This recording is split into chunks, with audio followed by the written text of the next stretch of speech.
चुका है, नतीजे 10 मार्च को आने हैं। उससे एन पहले स्वामी प्रसाद मौर्य जो कि बीजेपी सरकार में यूपी में मंत्री हैं, उन्होंने इस्तीफा दिया और उनके इस्तीफे के बाद इस्तीफों की झड़ी लग गई है। द लाइव टीवी, सच सबसे आगे। दोस्तों मैं बात हफीज हूं। पूरी भारतीय जनता पार्टी में उत्तर प्रदेश में इस वक्त भगदड़ सी मची हुई है। एक के बाद एक विधायकों के इस्तीफे हो रहे हैं। लोगों ने सोचा था कि स्वामी प्रसाद मौर्य ने अपने मंत्री पद से इस्तीफा दिया है, योगी सरकार को छोड़ दिया है, बीजेपी को छोड़ दिया है, सभा में जाके शामिल भी हो गए, एक सख्त ट्वीट भी कर दिया है। लेकिन शायद ये सिलसिला यहीं थम जाएगा, पर यह सिलसिला वहां थमा नहीं बल्कि बढ़ता चला गया। विकेट एक एक करके अलग अलग विधायक इस्तीफा देके सामने आ रहे हैं और अभी तक 6 विधायकों के तकरीबन इस्तीफे की खबर है, जिसमें 4 के तो नाम ही सामने आ गए हैं। स्वामी प्रसाद मौर्य ने जो ट्वीट किया था आपने देखा ही होगा। दलितों, पिछड़ों, किसानों, बेरोजगार नौजवानों, छोटे लघु एवं मध्यम श्रेणी के व्यापारियों की और उपेक्षात्मक रवैये के कारण उत्तर प्रदेश के योगी मंत्रिमंडल से इस्तीफा देता हो, ये ट्वीट था। लोगों ने कहा कि ये ठीक है, लेकिन कुछ लोगों ने कहा था कि ये स्वामी प्रसाद मौर्य का इस्तीफा तो झांकी है, बीजेपी को झटके पड़ना भी बाकी है। और यही हुआ। उसके बाद पंकज झा ने ट्वीट किया, बीजेपी के 6 विधायक स्वामी प्रसाद मौर्य के घर पर हैं। सनसनी बन गई पूरे प्रदेश के अंदर और देश के अंदर हंगामा सा खड़ा हो गया कि क्या बीजेपी के और विधायकों का इस्तीफा होगा। और हुआ भी कुछ ऐसा ही। प्रशांत शुक्ला ने ये डाला, पत्रकार हैं, उसी कुछ ही देर के बाद यूपी बीजेपी में भगदड़ मची। स्वामी प्रसाद मौर्य के बाद दारा सिंह चौहान और पूर्वांचल के ताकतवर एमएलसी देवेंद्र प्रताप सिंह भी आज शाम तक सभा में शामिल हो सकते हैं। अभी तक यहां कयास लगाए जा रहे थे, पर यह कयास सच्चाई में तब बदले जब सौरभ शुक्ला जो पत्रकार है, उन्होंने ट्वीट करके नाम ताजा कर दिए कि इन 4 विधायकों ने बीजेपी के इस्तीफा दे दिया। पहले विधायक थे स्वामी प्रसाद मौर्य जो मंत्री भी रहे, ब्रजेश प्रजापति दूसरे विधायक जो बीजेपी की सरकार को छोड़कर इस्तीफा देके भारतीय जनता पार्टी पर लात मार के आगे बढ़ गए कि हमें अब इसमें नहीं रहना, अखिलेश यादव के पास चलेगा। ब्रजेश प्रजापति के बाद भगवती सागर के बाद रोशन लाल वर्मा, भगवती सागर, ब्रजेश प्रजापति, स्वामी प्रसाद मौर्य ये इस्तीफे दे चुके हैं। अब तक उत्तर प्रदेश की बीजेपी के अंदर ऐसी भगदड़ मची है कि जिसकी ना कभी कल्पना की थी बीजेपी ने, ना कोई भी पार्टी सोच सकती है कि उसके साथ ऐसा हो जाएगा जो बीजेपी के साथ हुआ। और ये योगी आदित्यनाथ जी के खिलाफ तकरीबन आपको याद होगा 200 विधायक थे जो विधानसभा में धरने पर बैठे थे। मैं आपको उसका स्क्रीनशॉट भी दिखा दूंगा उस जमाने की खबर ढूंढकर। लेकिन उसके साथ रुकिए, अभी सनसनी और फैली हुई है। सनसनी ये फैली हुई है कि शरद पवार साहब, एनसीपी नेशनलिस्ट कांग्रेस पार्टी, राष्ट्रवादी कांग्रेस पार्टी के अध्यक्ष सुप्रीमो शरद पवार साहब ने प्रेस में बोल दिया है एक बहुत बड़ा स्टेटमेंट कि जो एएनआई ने छापा है आपके सामने है कि 13 विधायक बीजेपी के जो हैं वो समाजवादी पार्टी में जाने वाले हैं। और ये लिखा है एएनआई ने शरद पवार साहब को कोट करते हुए स्वामी प्रसाद मौर्य के इस्तीफे के बाद और उनके समाजवादी पार्टी को ज्वाइन करने से। अब यहां हंगामा और बढ़ गया जब प्रशांत कनौजिया जो बड़े पत्रकार भी रहे, बड़े एक्टिविस्ट भी रहे और अब बड़े नेता भी हैं, उन्होंने ये ट्वीट किया कि भाजपा के 40 से ज्यादा विधायक सपा और रालोद में शामिल होना चाहते हैं।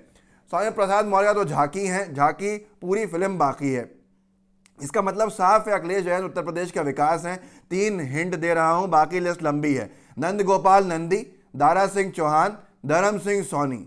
अब यहां पर आप सोचिए कि ये उन 4 में से नहीं है नाम जिनके इस्तीफे हो चुके हैं, ये अलग नाम है, नंद गोपाल नंदी, दारा सिंह चौहान, धर्म सिंह सोनी।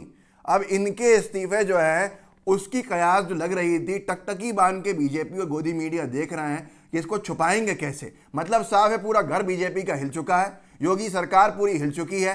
चुनाव की तारीखों का ऐलान बाकी था, जैसे ही हुआ है उसके बाद से वो सारी बातें सच होने लगी जो कही जा रही थी कि उत्तर प्रदेश के अंदर बीजेपी के कई विधायक भारतीय जनता पार्टी को छोड़कर दूसरे राजनीतिक दलों में आ जाएंगे। इससे पहले भी हुआ है, प्रियंका गांधी जी के साथ आए कुछ बीजेपी के बहुत बड़े बड़े नेता, उन्होंने कहा हमें वर्किंग पसंद आई। एक बात साफ है कि वर्किंग किसकी पसंद नहीं आ रही है, योगी आदित्यनाथ जी की। और योगी आदित्यनाथ जी को छोड़ने के लिए एक के बाद एक लोग आगे आ रहे हैं। सबसे पहले स्वामी प्रसाद मौर्य का इस्तीफा, उनके बाद 3 और विधायकों का इस्तीफा, फिर यह कहना शरद पवार जी का कि 13 विधायक जाने वाले हैं, फिर प्रशांत कनौजिया का यह दावा कि 40 से ज्यादा विधायक सपा और रालोद में शामिल होना चाहते हैं। ये आगे होने वाला है, ये आप देख लीजिएगा। और एबीपी ने इसको ब्रेक भी किया है, आपको थोड़ी देर से सुना रहा हूं लेकिन क्योंकि ये पुराना आपने देख लिया होगा, पर फिर भी देख लीजिए।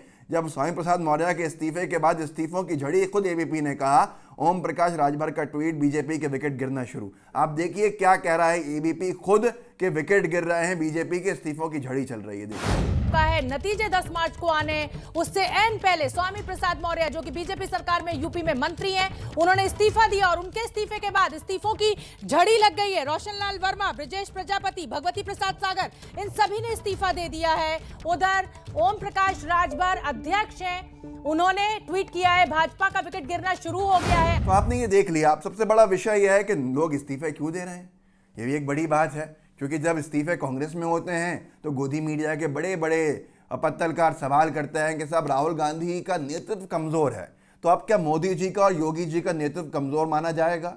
क्या इस बात को अब मानना पड़ेगा कि वाकई में बीजेपी का लीडरशिप जो है वो बहुत कमजोर हो गई है और आज बीजेपी की कश्ती जो है वो डूबते जहाज जैसी है, जिसमें से लोग अपनी जान बचा के बाहर निकल रहे हैं। क्योंकि ये मैं इसलिए कह रहा हूँ, स्वामी प्रसाद मौर्य जो हैं, ये इससे पहले बसपा में भी रहे हैं, इनको मौसम वैज्ञानिक का कहा जाता है कि सरकार बनने का रुख ये भाप लेते हैं, ऐसा लोग कहते हैं। जैसे रामविलास पासवान जी स्वर्गीय, उनके बारे में कहा जाता है, तो ऐसा उत्तर प्रदेश में यही चीज़ इनके बारे में कहा जाती है कि स्वामी प्रसाद मौर्य जहाँ पर जा रहे होते हैं, समझ लो वहाँ सरकारें मतलब छूट रही होती है। बसपा का साथ छोड़ा, छूटी सरकार, वहाँ पे बीजेपी में शामिल हो गए। अब बीजेपी में झटका तो लगाया, पर कितने विधायकों को साथ में लेके बाहर चले गए हैं, इसका अंदाजा ही मुश्किल है। तो लोग कह रहे हैं कि दीवार पर जो इबारत लिखी हुई है उसमें बीजेपी हार रही है, साफ तौर पे हार रही है। और होना भी यही था, क्योंकि योगी आदित्यनाथ जी के चेहरे के ऊपर चुनाव नहीं लड़ा था। किसी को नहीं कहा गया था उत्तर प्रदेश में कि योगी आदित्यनाथ मुख्यमंत्री बनेंगे अगर बीजेपी सरकार में आई, जबरदस्ती आए।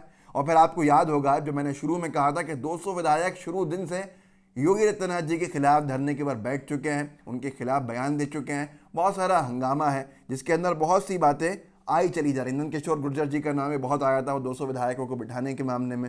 यह आज तक ने छापा था 200 विधायकों के धरने के पीछे ताकतवर मंत्री, सीएम योगी के लिए खतरे की घंटी। और आगे लिखा था विधानसभा में धरने पर बैठे बीजेपी के करीब 200 एमएलए। 19 दिसंबर 2019 को इस खबर ने हंगामा मचा दिया था, जिसके परिणाम आज देखने को मिल रहे हैं। तो मुझे लगता है कि कहीं ऐसा तो नहीं है इन्हीं में से विधायक टूट के जा रहे हैं बीजेपी को छोड़ के, तो क्या 200 तक आंकड़ा पहुंच जाएगा? क्या इतिहास में पहली बार होगा कि किसी राजनीतिक दल के जो सत्ता के अंदर है उसके 200 विधायक उसका साथ छोड़ के चले जाएंगे? ये अपने आप में एक बड़ा सवाल है और इसका जवाब शायद कोई न मांगेगा, न सवाल योगी जी से पूछेगा, क्योंकि योगी जी से पूछना तो पाप है, तो क्या कहाँ पूछा जाएगा। इसलिए साफ दिख रहा है कि जो भगदड़ बीजेपी के अंदर मची है, जो ये दूसरों के राजनीतिक दलों में सेंध लगाने का काम करते थे, आज सेंधमारी इनके राजनीतिक दल में हुई है, इनके घर में हुई है। और वो इतना बड़ा है जिसका अंदाजा लगाना मुश्किल हो गया है कि गड्ढा कितना बड़ा है। ये गड्ढा वाकई में क्या भर पाएगी बीजेपी, या आप भी जानते हैं कि ये नामुमकिन सी बात है।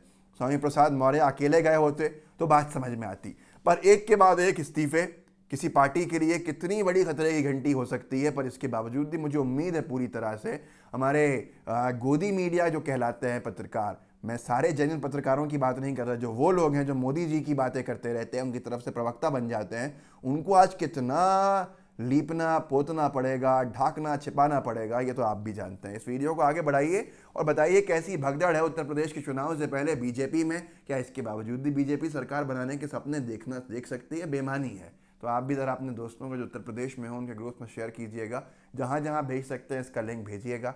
साथ में लाइव टीवी को सब्सक्राइब कीजिए और बेल आइकन दबाइए। जय हिंद, जय भारत। द लाइव टीवी, सच सबसे आगे।